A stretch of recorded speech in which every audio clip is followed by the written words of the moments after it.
আসসালামু আলাইকুম। আবারও চলে আসলাম নতুন একটা রেসিপি নিয়ে। আজকের রেসিপি গরুর নেহরি বা পায়া রান্না করার সহজ পদ্ধতি। খুবই সহজে এই নেহরিটা রান্না করা যায়। আশা করছি আপনাদের ভালো লাগবে। ভালো লেগে থাকলে প্লিজ লাইক দিয়ে ভিডিওটা কন্টিনিউ করবেন। প্রথমে আমি এখানে নিয়েছি গরুর নেহরি বা পায়া।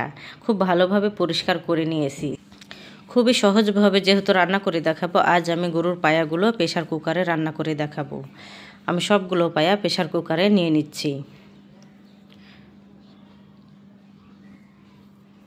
আর দিচ্ছি এখানে 1 বাটি মতো পেঁয়াজ কুচি। তারপরে এখানে দিব কিছু গোটা মশলা। দিচ্ছি লং, ছোট এলাচ, বড় এলাচ, গোলমরিচ, তেজপাতা এবং দারচিনি। আর দিচ্ছি এখানে পরিমাণ মতো লবণ। লবণটা অবশ্যই একটু বুঝে দিতে হবে, এগুলো নিয়ে লবণ হলে কিন্তু খাওয়া যাবে না। তারপর দিচ্ছি এখানে 1 চা চামচের মতো মরিচ গুঁড়া। ঝালটা যে যার পছন্দ অনুযায়ী দিবেন। তারপরে দিচ্ছি সামান্য একটু হলুদ। আর দিচ্ছি এখানে 1/2 টেবিল চামচ জিরা গুঁড়া। আর দিচ্ছি 1/2 টেবিল চামচ ধনিয়া গুঁড়া। আর আদা রসুন বাটা এখানে দিব আমি 2 টেবিল চামচ।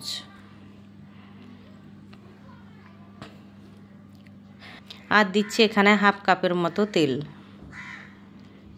এখন তেলটা দিয়ে খুব ভালোভাবে মিশিয়ে নিব।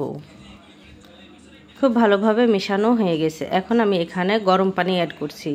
আপনারা চাইলে এখানে ঠান্ডা পানিটাও দিতে পারেন। পানিটা দেওয়ার সময় লক্ষ্য করবেন খুব যেন বেশি পানি না হয়, এতে যখন প্রেশার কুকারে সিটি উঠে তখন তেল মশলা সব বের হয়ে যায়। নেহরুগুলো যাতে ডুবে সেই মাপে আমি পানিটা দিয়েছি। আমার ইউটিউব চ্যানেল থেকে দেখলে এখনও পর্যন্ত যারা সাবস্ক্রাইব করেননি তারা প্লিজ একটা সাবস্ক্রাইব করে আমার পাশে থাকতে পারেন। ফেসবুক পেজ থেকে দেখলে আমার চ্যানেলটাকে ফলো করতে পারেন। এখন আমি পরিমাণ মতো পানিটা দিয়ে ঢাকনাটা অফ করে দিব। যে মাপে আমি পায়াগুলো সিদ্ধ করতে পানি দিয়েছি সেই মাপের পানিটা সিদ্ধ হয়ে আবার পরিমাণ মতো ঝোল থাকবে। এখন আমি ঢাকনাটা অফ করে চুলাতে চাপিয়ে দেব। 30 মিনিট পর ফিরে আসলাম। দেখুন কতটা নরম হয়েছে আর পরিমাণ মতো ঝোল আছে। এই নেহরিগুলো খুবই নরম হয়ে সিদ্ধ হয়েছে আর খেতেও কিন্তু অনেক মজার হয়। এই নেহরিগুলোকে আরও বেশি টেস্টি করতে আমি এটাকে বাগার দেব। একটা প্যানে সামান্য একটু তেল দিয়েছি, তার সাথে দিচ্ছি আমি একটা পেঁয়াজ আর রসুন কুচি কিছুটা, আর দিচ্ছি 2টা মতো শুকনো মরিচ। এগুলোকে আমি এখন ভেজে নিব। এভাবে যদি নেহরিতে বাগার দেওয়া হয় খেতে কিন্তু অনেক টেস্টি হয়। একবার হলেও নেহরিটা এভাবে রান্না করে দেখবেন যে খেতে কিন্তু অনেক টেস্টি হয়। নামানোর আগে আমি এখানে দিচ্ছি ভাজা জিরা গুঁড়া। এটা দিলে কালারটাও সুন্দর আসে আর খেতেও কিন্তু খুবই টেস্টি হয়। এখন 1টা থেকে 2টা বলক আসলেই আমি এটাকে নামিয়ে নিব। এখন আমি পরিবেশন করে দেখাচ্ছি। দেখুন কতটা সুন্দর হয়েছে নেহরিগুলো রান্না।